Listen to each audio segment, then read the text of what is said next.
Hi, everyone. I know I am not the redhead you're accustomed to seeing at this podium, but I hope you will hang with me nonetheless, so thank you. Before I take your questions, I wanted to start with a little bit of a topper here. So as you all know, today is Vietnam Veterans Day, and I'd like to take a moment to highlight critical investments that the President announced yesterday as part of his budget to uphold our sacred obligation to veterans and address the mental health crisis. During his first State of the Union address, President Biden outlined a four-part unity agenda focused on areas where members of both parties can come together and make additional progress for the American people.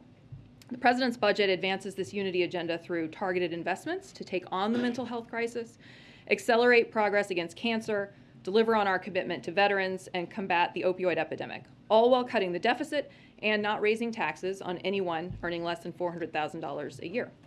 The budget proposes transformative mental health reforms that would expand coverage, reduce costs, and increase the number of mental health providers.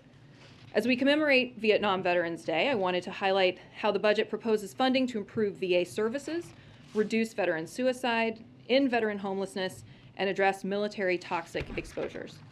And it tackles the opioid and overdose epidemic with significant investments to reduce the illicit supply of drugs in our communities and prevent substance use disorder, expand treatment, and help people recover. Today, I also wanted to celebrate another example of the success of the President's industrial policy, with Governor Roy Cooper announcing the electric vehicle maker VinFast is investing $4 billion to build electric vehicle and batteries in North Carolina. That's an investment that will create more than 7,000 jobs on top of the 423,000 manufacturing jobs created on the President's watch in his first year in office, the most in a single year since the early 1990s. We're building on that momentum with the bipartisan infrastructure law, which is making historic investments in our roads, bridges, airports, and more, along with things like EV charging stations that are critical for America to own emerging industries. And we have a chance to redouble that progress with the Bipartisan Innovation Act, which cleared through the Senate last night with a massive bipartisan majority. This is legislation that will boost manufacturing, strengthen our supply chains, lower prices, and boost our economic and national security by making more critical components like semiconductors right here in America. We look forward to the House of Representatives moving quickly to start the formal conference on that bill so we can get this to the President's desk as soon as possible. And with that, I'm happy to take your questions. Darlene, why don't you kick us off? Thanks, Kate, and welcome. Thank you. I wanted to follow up with one question on the readout from the President's call earlier today with the European leaders. Can you say if they spent any time at all talking about his comment that Putin cannot remain in power or should not remain in power? They did not. I spoke with the President about this earlier. They did not. They were incredibly aligned, however, and spoke to some of the key issues that we are focused on here, including supplying weapons to Ukraine, including increasing costs on Russia, continuing to increase sanctions, supporting stable energy markets, and of course the state of diplomatic negotiations. And obviously the conversation today came on the heels of the President's successful trip to Europe last week, in which he stood with some of our European allies and announced efforts to redouble NATO forces on the eastern flank, to announce an additional $1 billion in humanitarian aid to Ukraine, and to continue to show incredible unity with our European partners and allies as we tackle this crisis in Russia. Second question, is there any comment or reaction to the FDA approving a fourth booster shot for people over 50? So this is a good thing, and it is a straightforward thing. The CDC and the FDA are now allowing and will make available booster shots, a fourth shot for people over 50 and for the immunocompromised. We have plenty of supply to ensure that those populations can receive these shots. But what I would say is that if at some point it becomes recommended that the full population requires a fourth shot, we're going to need additional funding. We're going to need the additional funding we've requested of Congress to be able to provide those shots for the broader population. But we do have the supply, and people will be able to go. People in those populations over 50 and up will be able to go and get those shots. Thank you. Mike Vinley. First, I wanted to ask about the talks that are happening underway in Turkey at the moment between the Russians and the Ukrainians. What is the White House's visibility into those discussions? And have U.S. officials seen any evidence to back up Russia's claims that they're pulling some of their forces back from Kyiv? Obviously, the president said he wanted to see what the Russians actually did versus what they say. Yeah. So we are in close contact with the Ukrainians and are supportive of their efforts to engage in diplomacy and to try to reach a ceasefire. We are prepared to be helpful however we can and are focused on putting Ukraine in the strongest possible position both on the battlefield and at the negotiating table. We obviously continue to provide security assistance, to provide weapons, to ensure that they are able to push back on Russian aggression, and we continue to increase pressure on Putin and on Russia by imposing severe costs in partnership with our allies and partners. So we defer to the Ukrainians to discuss the specifics of the negotiations, but we are, of course, committed to a Ukraine that is sovereign, independent, and secure. And we are in constant conversation with the Ukrainian government and our allies and partners, but as always, we keep those conversations private. To your second question about Kyiv, obviously, and what we heard from the Russians today, you obviously heard the president address this and say that we'll need to watch and see if their actions meet their words. But I think we should be clear-eyed about the reality of what's happening on the ground, and no one should be fooled by Russia's announcements. We believe any movement of forces from around Kyiv is a redeployment and not a withdrawal. And the world should be prepared for a major offensive against other areas of Ukraine. Everyone should expect that we're going to continue to see attacks across Ukraine. Obviously, a key message that the president delivered on his trip to Europe last week was that we are in for a long slog, that our allies and partners need to remain, that our resolve needs to remain strong, and that we need to continue to execute on the strategy of inflicting significant cost on the Russian economy, and again, strengthening Ukraine on the battlefield and at the negotiating table. On the subject of the president's remarks in Poland about President Putin, obviously yesterday he tried to suggest that there was a distinction between his personal views of what he thought was a moral outrage versus an official policy position on the part of the United States. But you know full well something that candidate Joe Biden said virtually every day on the campaign trail, which is that the words of a president matter, that they can, as he often put it, lead a country into war. Is he not living up to the standard that he set himself during the campaign? Absolutely not. I think the words of the president here were incredibly powerful. He spoke personally about the moral outrage that he felt, which is shared by people all across the world. It does not mean he is articulating a change in policy. It does not mean he's laying out a change in U.S. policy. He met with refugees, as again, many of you were on that trip and saw that firsthand some of the pain that Vladimir Putin has inflicted on people who are fleeing their homes and who are seeing their country war-torn. So this was an incredibly personal, powerful statement of moral outrage. It was not an articulation of a new U.S. policy. And I think both of those things can be and are true. And you spent some time with the president. Last question, Kate. Is he frustrated, or does he regret that those words at the very end of the speech overshadowed a larger message, which obviously he put a lot of thought into in the days leading up to it? Absolutely not. He spoke from the heart. He, as he always does, as you know very well from having covered him for a long time, as many of you do, and as the American people know, he speaks from the heart. He says what he feels, and no, he absolutely does not regret that in any way. Justin Singh. Hey, Kate. Following on Darlene's question, will the president and vice president be receiving fourth booster shots, and do you have a sense of timeline on that? So I can speak to the president, who will make this decision in consultation with his doctor. Obviously, if his doctor recommends that he receive a fourth booster, then he would, but he'll make that decision in consultation with his doctor. I will check on the vice president. I don't know. And then earlier you were talking about the call on supporting stable energy markets. During the president's trip last week, there seemed to be momentum behind the idea of a coordinated strategic petroleum reserve release, and so I'm wondering if you can provide any update on whether that topic came up in the conversation today, or a time frame or outlook for that. I can only say that they spoke to the stability of energy markets writ large and the need to keep them stable. I don't have any specifics to preview in terms of any coming announcements. What I would say more broadly, of course, is that obviously President Biden is very focused on ensuring that we minimize fluctuations as much as possible at the gas pump and prices in general for American families. He is doing everything he can to combat Putin's price hike here at home. That's why we did the initial coordinated release of 60 million barrels from the Strategic Petroleum Reserve. And he will continue to focus on this, but I don't have any specific preview that I can give you at this time. And then last one, our friends over at the Journal yesterday reported that members of the Ukrainian peace negotiation team exhibited signs of a potential poisoning. I'm wondering if that was something the U.S. has been aware of, tracking, and if you sort of ascribe responsibility to the Russians. So we are certainly aware. We are obviously alarmed by these reports, especially given the fact that this is something that historically has been in Russia's playbook. But I do not have any confirmation at this time, except to say that we are aware. Caitlin? Thanks, Kate. You just said, and the Pentagon is also saying the same thing, that any movement of forces in Ukraine, of Russian forces, is not a withdrawal but a repositioning. Is that based on intelligence, or what is that based on? That is based on the fact that we need to see what the Russians actually do before we trust solely what they've said. We saw from the outset that they made an aggressive push toward Kyiv at the beginning of this conflict, and we have no reason to believe that they have adjusted that strategy.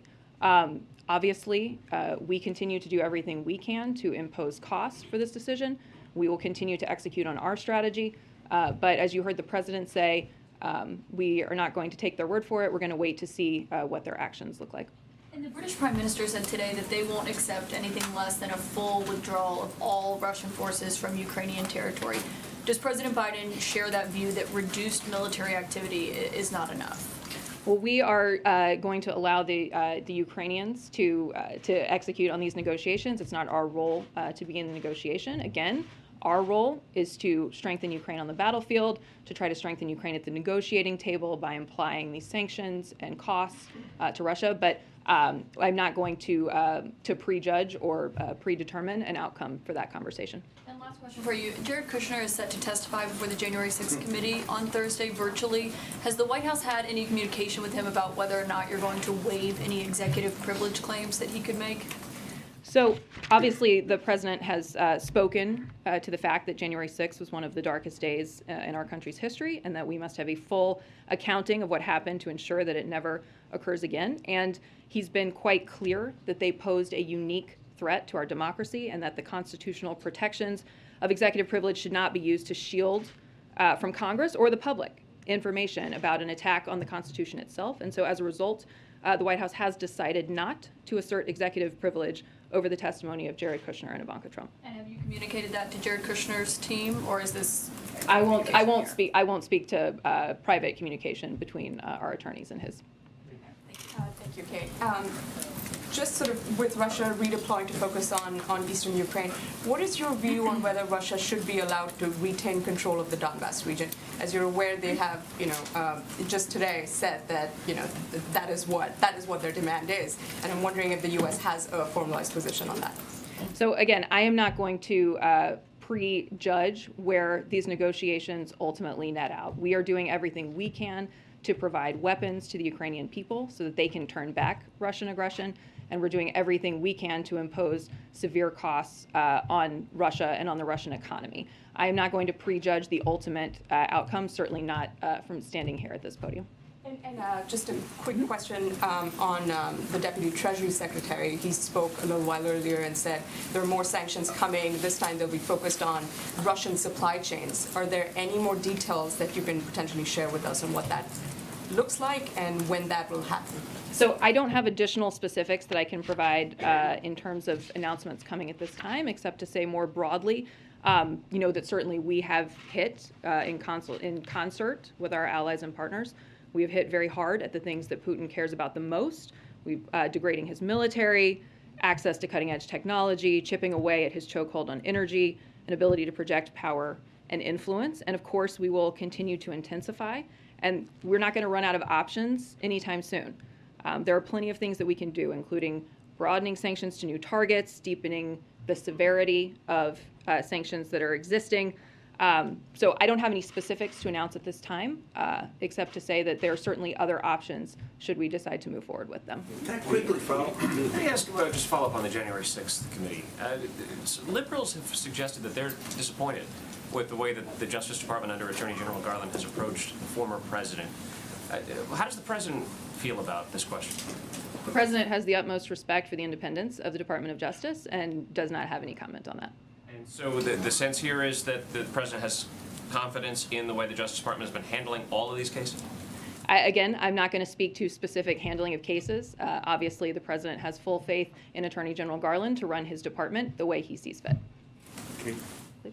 Hey, on the president and the coronavirus, you've said there'll be consultations about a fourth shot.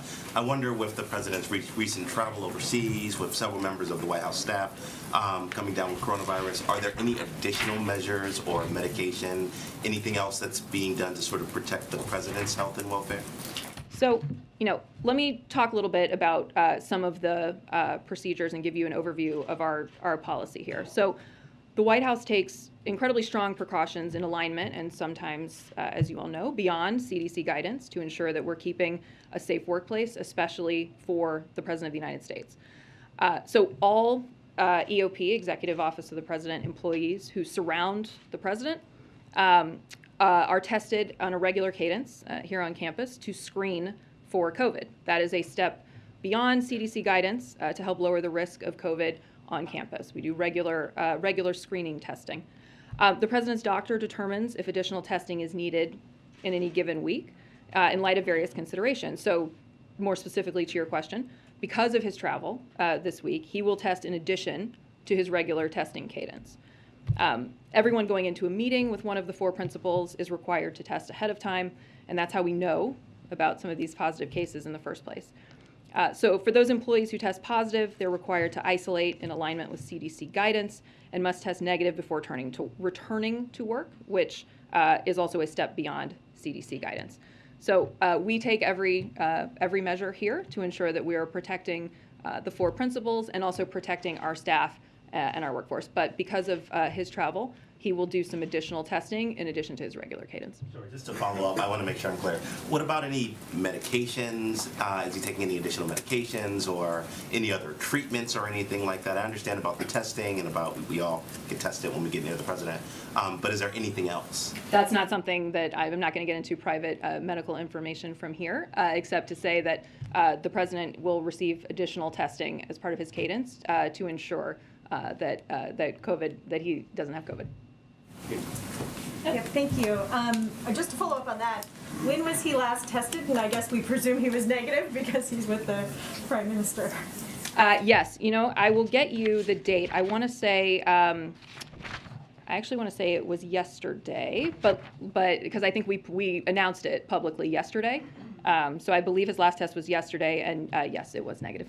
He said yesterday that he would be willing to meet with President Putin again or talk to him. I'm wondering what specific circumstances need to be met for such a meeting to take place? Well, I think he articulated pretty clearly that it would depend on what President Putin wanted to talk about. Now, I'm not going to set preconditions for a conversation between President Biden and President Putin, except to say that we have been very clear, and President Biden has been very clear, that there needs to be tangible de-escalation from Russia and a clear, genuine commitment to diplomacy before the president would have that kind of conversation. Yeah, and on the COVID funding, do you have any update? I know you say you need the money, but do you have any update on the negotiations? It seems like there are serious conversations happening up on the Hill. Do you have any sense of when or how this might be resolved? Are you more optimistic than you were last week, for instance? Well, we're continuing to push. I mean, this funding is important. It's going to be important to ensure that we are well funded in the event that another variant comes along or in the event that we see another wave that we need to be prepared for. So, we view this funding as really critical. We've been working with Congress, as you know well, for the last several months. They know that we need the funding to stay ahead of the virus. They're also aware of some of the specific details, like, for example, that already the uninsured fund has stopped accepting claims. And we've been forced to cut monoclonal supply to states by a third this week. So there are real tangible impacts to not having this funding. I think there is widespread agreement that funding for vaccines, tests, and treatments is urgent and critical. And we need to see this urgency from Congress, and we're going to continue to push. Thanks. Ukraine is now asking for security guarantees as part of these negotiations. What kinds of guarantees is the U.S. willing to provide to ensure Ukraine's sovereignty?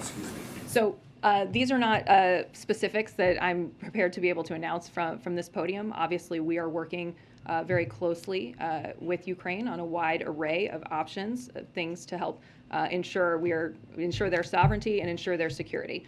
Now, some of that is providing the weapons that we're providing. Some of that is continuing to push on sanctions and costs on Russia. But I don't have any specifics to preview for you on any discussions about security guarantees. And on the concern over chemical weapons, with Russia now seeming to make some concessions and at least promising to reduce military activity, are you still as concerned that Russia could use chemical weapons, or is that threat seen as diminishing?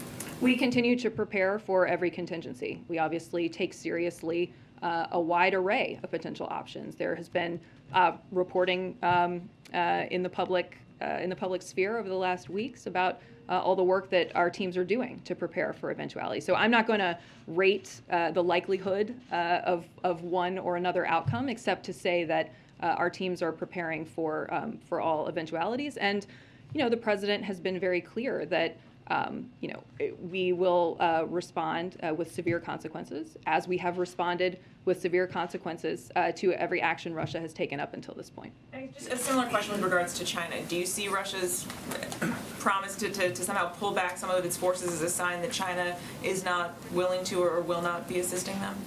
So I don't have any updated guidance beyond what you all heard from Jake, for example, last week about us not having seen any evidence of China providing any sort of military assistance to Russia. Thank you, Kate. There are reports that the administration is going to require COVID vaccines for undocumented migrants at the southwest border, just as Title 42 is expected to end and right after the fourth shot got FDA approval.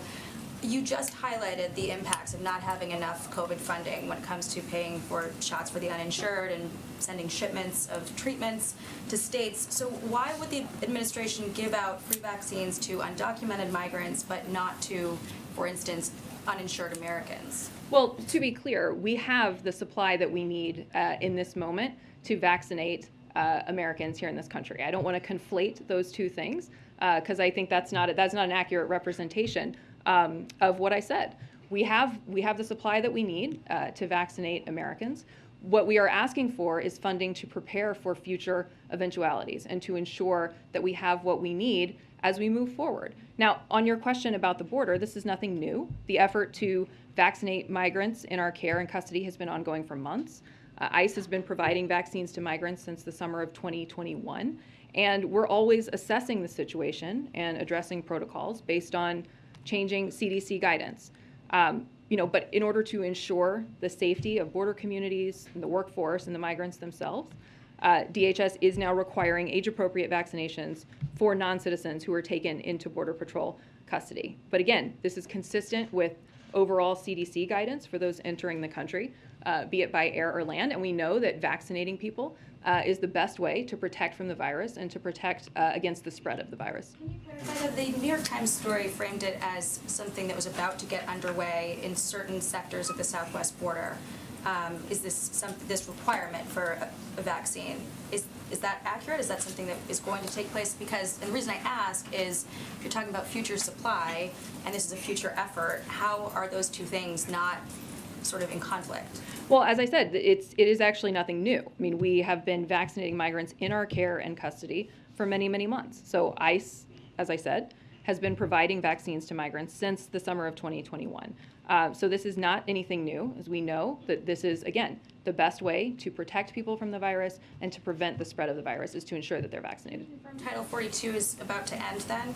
I have no announcement that I can make on Title 42 And at then this time. on Ukraine, yesterday, did the president accidentally reveal a previously unknown effort for the U.S. to be training Ukrainian forces in Poland during his answer in the press conference? No. The troops that he met with in Poland routinely interact with Ukrainians. That is something that's known. Many of you were, again, on the trip with us. That is something that's known. That is in no way revealing compromised information. That being said, there's nothing further that I have to say on that beyond what the president said yesterday. Just to follow up, I know you said just now you don't have any news on Title 42, which expires on Friday, at least the current use of it. When we were in Europe, the president announced that he's admitting 100,000 Ukrainian asylum seekers. They are exempt from Title 42. Why? So obviously, we are looking at an extreme crisis in Ukraine. I think it is easy to look at the incredible volume of displacement and the duress that people are under in Ukraine, and understand that we need to make efforts to ensure that we are moving to get them to places that are safe. What I can say more broadly about our efforts to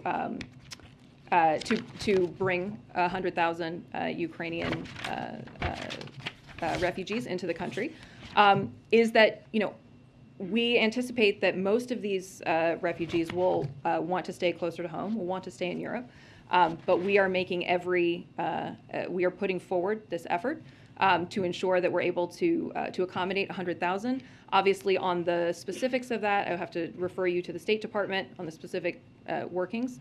But it is important, as you heard the president say when we were overseas, it's important for the United States to do its part, and for those countries bordering Ukraine to not be the only ones to shoulder the burden. You heard him talk about that while we were on the ground in Warsaw. Understood. So the policy decision's been made that the war in Ukraine and the displacement of those people is more urgent to the United States than the displacement of millions of people due to earthquakes, hurricanes, and political strife in this hemisphere. I think that's a little bit putting words in my mouth. My point was only That's how that we're we're interpreted, though, that by many that's immigration advocates that's and a- others on this side of the world. That's a little bit putting words in my mouth. All I'm saying is that we have put forward a process to allow to bring 100,000 Ukrainian refugees into the country, given the incredible duress and the crisis that they're facing in their homeland. Two other quick follow-ups. You said to Cleve on the question of any medications the president may be taking because of COVID, that's private medical information. Is that to say that if he is taking something currently, it will be revealed in his next medical report that we get at some point?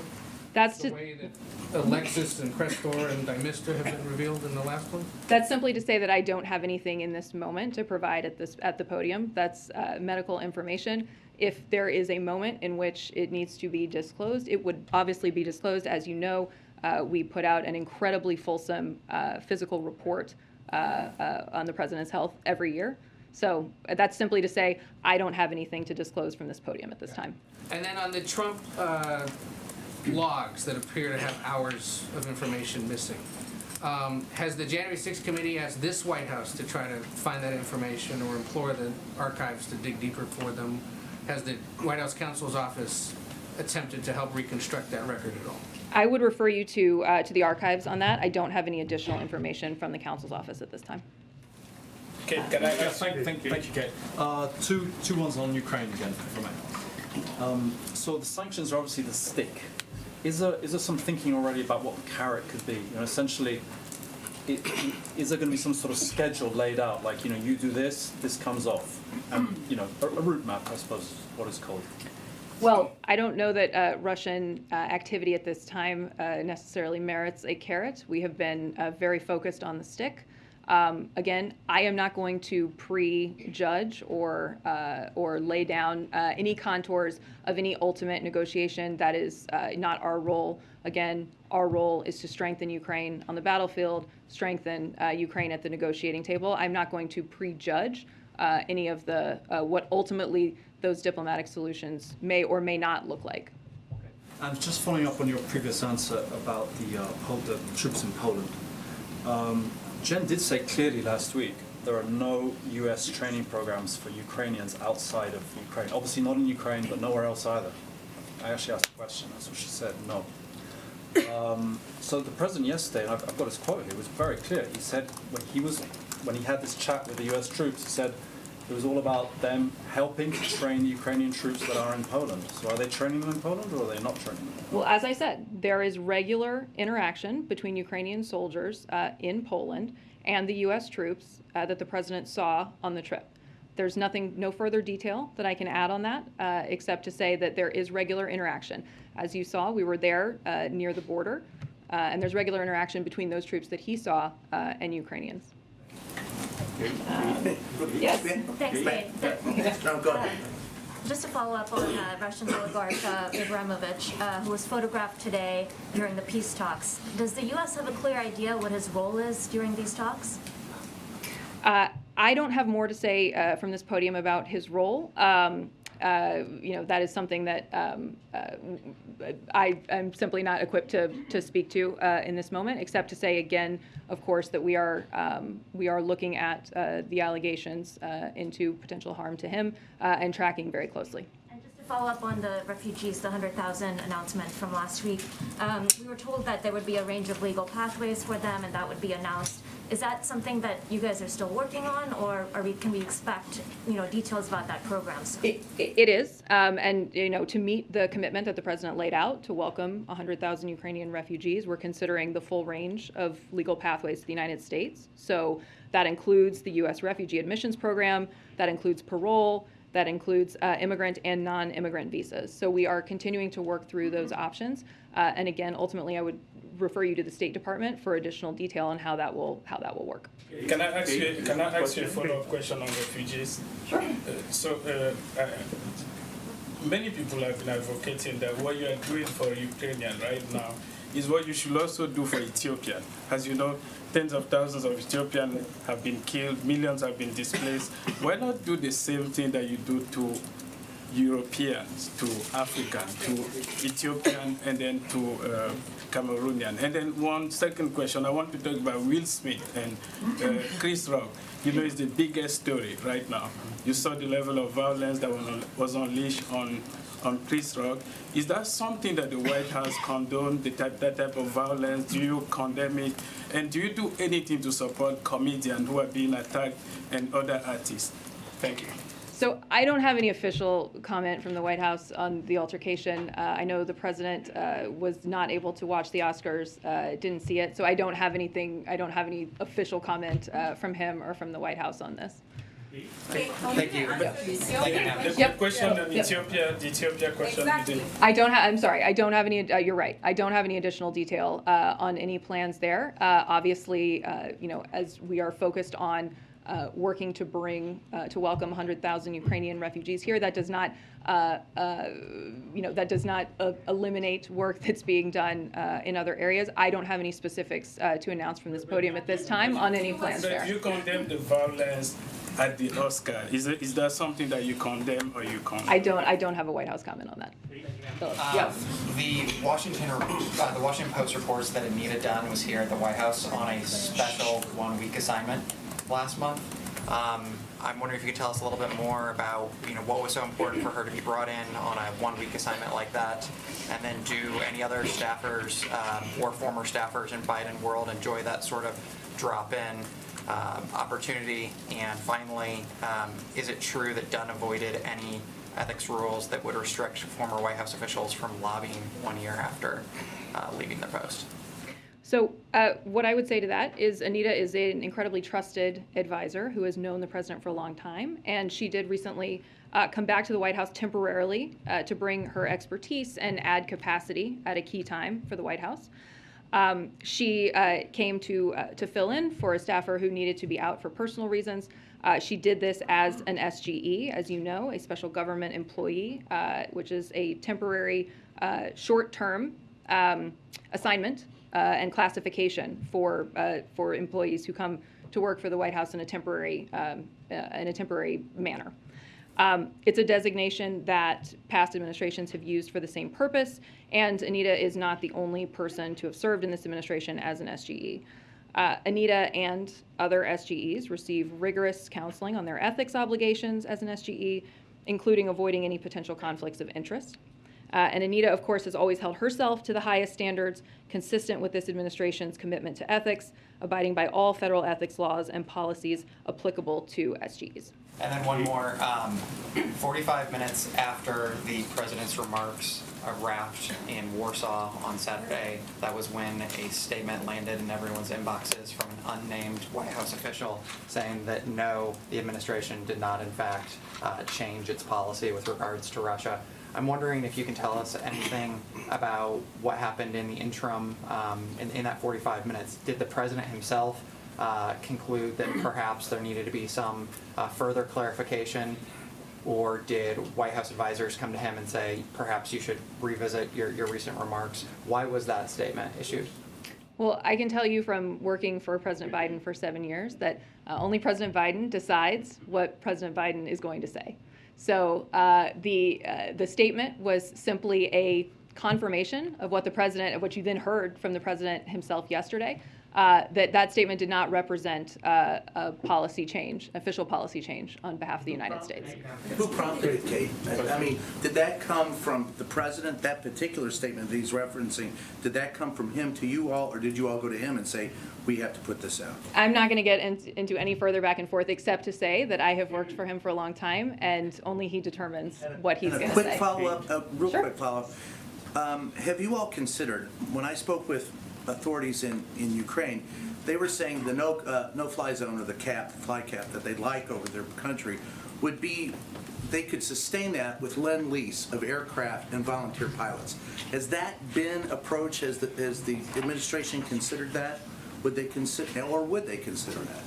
Well, I think the president has been explicitly clear that he does not intend to engage U.S. troops in any way in direct conflict with the Russian military. And so, I'm sorry? This wouldn't be troops. They're talking about lend-lease for the aircraft, and they would supply the pilots. So I guess a couple of things. One is the assessment of our military is that the anti-air, anti-tank, the munitions that we're providing to the Ukrainians are the most effective things that they can have on the battlefield. That's the assessment of our military commanders, and of course, something that the president factors significantly into his decision making. The second thing I would say is that, again, he has been very clear that he is not interested in engaging the U.S. military in direct conflict with Russia. And there are for example, on the question of the MiGs, there are significant logistical challenges that may raise those issues. So as to whether there's a specific discussion about Lend-Lease, I don't have any further detail that I can provide on that, except to just lay out those kind of two key points that have really been driving the president's thinking and decision-making on this. And as far as the assessment of the sanctions, when they first went in, the president said, hey, give us a month, and then we'll look at them. Been a month. You happy, or what would you like to change, or are you satisfied with where they're going? With regard to the sanctions that have been applied to Russia? Yes. I think you've seen us continue to escalate over the course of the last, since the invasion began on the 24th of February. You've seen unprecedented costs inflicted on the Russian economy. I think, again, even just last week while he was in Europe, the president announced another round of sanctions in consultation with our allies and partners. So we continue to increase the pressure and to ensure that we are inflicting maximum cost on Russia for its aggression. So you're happy with it? I want to know, what will President Biden's response if Israel bombs Iran's nuclear reactors? I am not going to get into that kind of hypothetical, but thank you. Thank you for the question. Thank you, Kate. Hi. So there are reports that the administration is considering providing Ukraine with an additional $500 million in aid, and is pushing European countries to make the same sort of effort. Can you confirm or provide more details on that? So what I can say to that is we are in constant consultation with our allies and partners about continued aid to Ukraine, but discussion of a specific dollar amount, there's no discussion currently of a specific dollar amount. Thanks. Two questions on Singapore. First question is, the Prime Minister welcomed the Indo-Pacific economic framework. When will we see the exact plan, and will the framework need to be ratified by the Congress? So I don't have an update on timeline for you on that. I will be happy to come back to you with further information, but I don't have an update on when you can expect to see a timeline for that. I can certainly say that today's meeting between the two leaders demonstrated the strong security, economic, and people-to-people ties shared by the United States and Singapore, and President Biden looks forward to continuing to deepen those ties. And also in the joint statement, the U.S. and Singapore reaffirmed the right of freedom of navigation accorded by international law, including UNCLOS. will the U.S. ratify UNCLOS under Biden administration? I don't have an answer for you at this moment, but I'm happy to get more information and come back to you on it. Thanks, Kate. I have a couple quick ones for you before we go. Following up on what Tarini asked you with regards to the refugee programs, it can take years for refugees to be able to be vetted to come into the United States. So does the White House have a sense of how quickly the Ukrainian refugees will be able to come to the U.S.?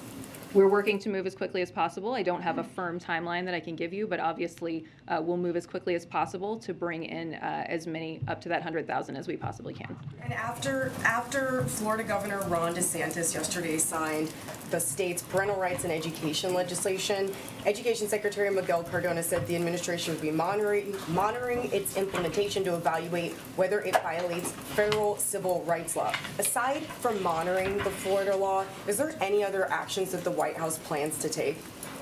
Well, both the president and Secretary Cardona spoke out very forcefully against the law. The president also put out a statement yesterday about the tragic impact of this kind of law on incredibly vulnerable population. And he said that, by signing this bill, the governor has chosen to target some of Florida's most vulnerable students and families, all while under the guise of parents' rights.